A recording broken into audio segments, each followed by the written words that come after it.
नमस्कार मित्रांनो, मी अमर स्पर्धा मित्र चॅनलमध्ये आपलं स्वागत करतो। मित्रांनो, आज या व्हिडिओमध्ये आपण पाहणार आहोत इंग्लिश व्होकॅब्युलरीचा पार्ट 4। मित्रांनो, आपण बेसिक टू ॲडव्हान्स सर्व काही व्होकॅब्युलरी यामध्ये इन्क्लूड केलेले आहेत, त्यामुळे तुम्हाला याचा उपयोग नक्कीच होणार आहे। चला तर मित्रांनो, आपल्या व्हिडिओला सुरुवात करूया। आता मित्रांनो, आजच्या सिरीज मधला आजचा पहिला वर्ड आपल्याकडे अबोर्ड। आता मित्रांनो, अबोर्डचा इंग्लिश मध्ये अर्थ होतो the place where one lives, म्हणजे असं ठिकाण जिथे कोणीतरी व्यक्ती राहतो, म्हणजेच त्याचं ते निवासस्थान आहे किंवा घर। मित्रांनो, चित्राच्या मदतीने लक्षात ठेवण्यासाठी या चित्राकडे बघा, हा बंगलो आहे। हा बंगलो म्हणजेच काय, एखाद्या व्यक्तीचं अबोर्ड आहे, त्याचं राहण्याचं ठिकाण आहे।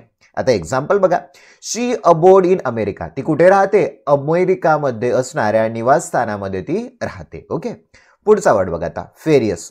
मित्रांनो, फेरियसचा अर्थ होतो सेव्हरल डिफरंट, म्हणजेच काय तर विविध किंवा निरनिराळे। फेरियस म्हणजेच काय, विविध किंवा निरनिराळे। मित्रांनो, चित्राकडे पाहू शकता, पिक्चर मध्ये तुम्हाला येथे खूप सारे पुस्तकं दिसत आहेत, म्हणजेच काय सेव्हरल बुक्स, वेगवेगळे पुस्तक आहेत, डिफरंट बुक्स आहेत। ओके, आता बघा example, I have furious kinds of books, माझ्याजवळ वेगवेगळ्या प्रकारच्या पुस्तकांचा संच आहे किंवा माझ्याकडे वेगवेगळे पुस्तकं आहेत। ओके, फेरियस म्हणजे कसे, फेरियस बुक्स। ओके, पुढचा बघा आता, कलेक्ट। कलेक्टचा अर्थ बघा, to bring a number of things together, म्हणजेच काय तर काही गोष्टी एकत्र करणं, गोळा करणं, सर्वांना एका ठिकाणी आणणं, त्याला कलेक्ट असं म्हणायचं, गोळा करणं। मित्रांनो, चित्रामध्ये बघा, हे प्राचीन अशी जुनी नाणी आहेत आणि एखाद्या व्यक्तीला ही नाणी गोळा करण्याचा छंद आहे, म्हणजेच काय तो कलेक्ट करतोय। ओल्ड काइंड जो आहेत ते सगळे कलेक्ट करतोय। आता बघा example, I have collected old coins, मी सगळे जुने ओल्ड कॉइन गोळा केलेले आहेत। ओके, पुढचा आता बघा, कॉन्ट्रॅक्ट। मित्रांनो, कॉन्ट्रॅक्टचा अर्थ होतो अ रिटर्न लीगल ॲग्रीमेंट। लीगल म्हणजेच कायदेशीर, म्हणजेच काय कायदेशीर स्वरूपामध्ये एखादी गोष्ट तुमच्याकडे एक करार केलेला म्हणणं आहे, तुमच्याकडे सौदा केलेला म्हणणं आहे, किंवा तुम्ही एक कंत्राट घेतलेला आहे, त्याला कॉन्ट्रॅक्ट म्हणायचं। ह्या चित्रामध्ये बघू शकता, एक कॉन्ट्रॅक्टचा पेपर आहे, इथे पेन दिली, म्हणजेच काय एक करारबद्ध केलेला तो कागद आहे। ओके, आता एक्झाम्पल बघा, read the contract carefully before you sign it, म्हणजेच काय तर साइन करण्यापूर्वी त्या कॉन्ट्रॅक्टला पूर्णपणे वाचून घ्या, त्या कराराला वाचून घ्या। ओके, पुढे बघा, डिस्कवर। डिस्कवरचा अर्थ होतो to find information, a place or an object, एखाद्या ठिकाणाची किंवा एखाद्या स्थितीची माहिती शोधणं, त्याला डिस्कवर करणं म्हणायचं। दुसरा अर्थ काय होतो, to first discover something that exist but is unknown. बघा, first discover something that exist म्हणजेच काय अस्तित्वात परंतु अज्ञात असलेली गोष्ट प्रथम शोधून काढणे। मित्रांनो, पाहू शकता, एखादी गोष्ट अगोदरच अस्तित्वात होती, ती फक्त एखाद्या व्यक्तीने त्याचा शोध लावणं, त्याला डिस्कवर म्हणायचं। आता चित्रामध्ये पाहू शकता, हा कोलंबस नाही, कोलंबसने अमेरिका खंडाचा शोध लावला, म्हणजेच काय अमेरिका खंड अगोदरच अस्तित्वात होता, फक्त कोलंबसने तिथे जाऊन त्याला एक नामनिर्देशन केलं किंवा तो खंड आहे म्हणून असं ते घोषित केलं, त्याला म्हणायचं डिस्कवर। आता मित्रांनो, या डिस्कवरला अल्टरनेट वर्ड येतो इन्व्हेन्शन। आता मित्रांनो, मोबाईलचं इन्व्हेन्शन झालेलं आहे, लॅपटॉपचं इन्व्हेन्शन झालेलं आहे, प्रोजेक्टरचं इन्व्हेन्शन झालेलं आहे, म्हणजे अशा घटना ज्या अगोदर अस्तित्वात नव्हत्या परंतु सध्या अस्तित्वात आल्यात, त्याला इन्व्हेन्शन असं म्हणायचं, म्हणजे मोबाईलचं इन्व्हेन्शन झालं। फरक कळाला तुम्हाला? ओके, आता एक्झाम्पल पण बघा, कोलंबस डिस्कवर्ड अमेरिका। चित्रामध्ये या कोलंबसने अमेरिकेचा शोध लावला। ओके, पुढे बघा आता, कमोडिटी। कमोडिटीचा अर्थ काय होतो, a commodity is an item that is traded on the market such as wheat, gold, silver, oil, coffee. म्हणजेच काय कमोडिटी एक प्रकारची वस्तू आहे जी की मार्केटमध्ये विकली जातो, म्हणजेच काय जसं की फीट असेल, गहू असेल, गोल्ड असेल, सिल्वर असेल, ऑइल असेल, कॉफी असेल, हे सगळे व्यापारी माल आहेत जे की मार्केटमध्ये विकले जातात। चित्रामध्ये पाहू शकता, हे क्रूड ऑइल आहे, म्हणजेच काय तर कमोडिटी एक प्रकारचा काय व्यापारी माल आहे। एक्झाम्पल बघा, crude oil is the world's most important community, जगामधला सर्वात मोठा व्यापारी माल म्हणजेच काय तर कच्चे तेल आहे। ओके, पुढे बघा आता, असोसिएट। असोसिएटचा अर्थ someone who is connected to another person as a business partner or compare.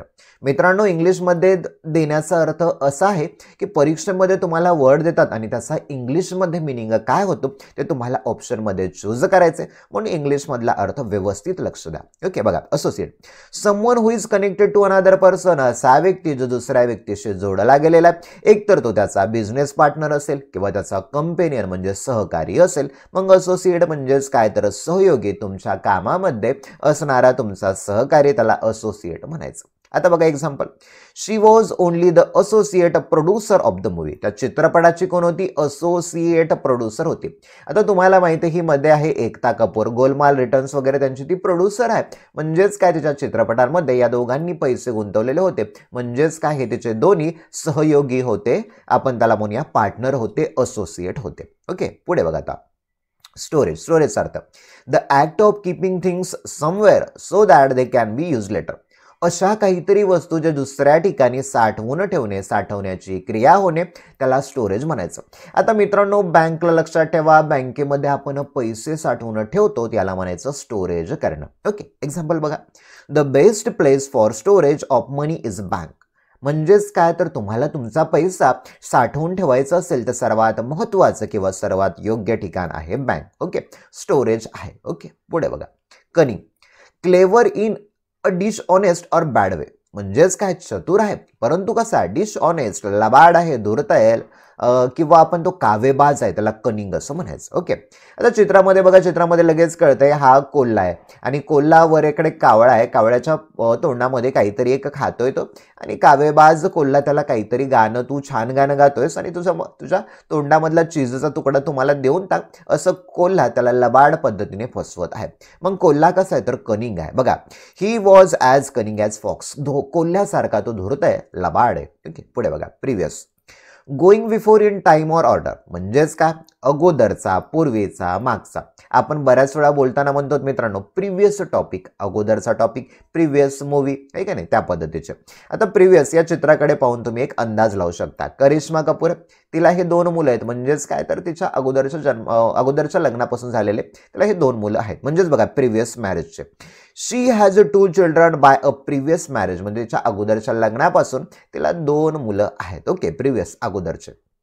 पुढचा बघा, फोरसाइट, द ॲबिलिटी टू जज correctly what is going to happen in the future. भविष्यामध्ये काय घडणार आहे याचा एक अंदाज लावणं. म्हणजेच काय, तुमच्याकडे दूरदृष्टी आहे, भविष्य जाणून घेण्याची तुमच्यामध्ये शक्ती आहे, त्याला म्हणायचं फोरसाइट. आता हा रोबोट आहे बघा, ह्या रोबोट म्हणजेच काय, भविष्यामध्ये खूप सारे कामं रोबोटच्या मदतीने होणार आहे. म्हणजेच काय, तर आपल्याला रोबोटबद्दल फोरसाइट आहे. बघा, they had the foresight to invest in a new technology. म्हणजेच काय, कंपनीचा एक मालक आहे, त्याला नवीन टेक्नॉलॉजीमध्ये इन्व्हेस्ट करण्याबद्दल त्याच्या मनामध्ये फोरसाइट आहे, दूरदृष्टी आहे. म्हणजेच नक्कीच त्याचा बिझनेसमध्ये त्याला बेनिफिट भेटेल असं त्याला वाटतं. म्हणजेच काय, त्याची फोरसाइट आहे, दूरदृष्टी आहे. ओके, चला मित्रांनो, हे होते आजच्या सिरीजमधले पार्ट 4 मधले अत्यंत महत्त्वाचे वर्ड. व्हिडिओ जर आवडला असेल तर व्हिडिओला लाईक करा, चॅनलला सबस्क्राईब करा. मित्रांनो, डिस्क्रिप्शनमध्ये तुम्हाला व्हॉट्सअप ग्रुपची तसेच टेलिग्राम चॅनलची लिंक मिळेल. त्या लिंकवरती जाऊन आपल्या ग्रुपला जॉईन व्हा, म्हणजेच वेळोवेळी अपडेट तुम्हाला मिळून जातील. चला तर मित्रांनो, येथेच थांबूया. Thank you for watching this video.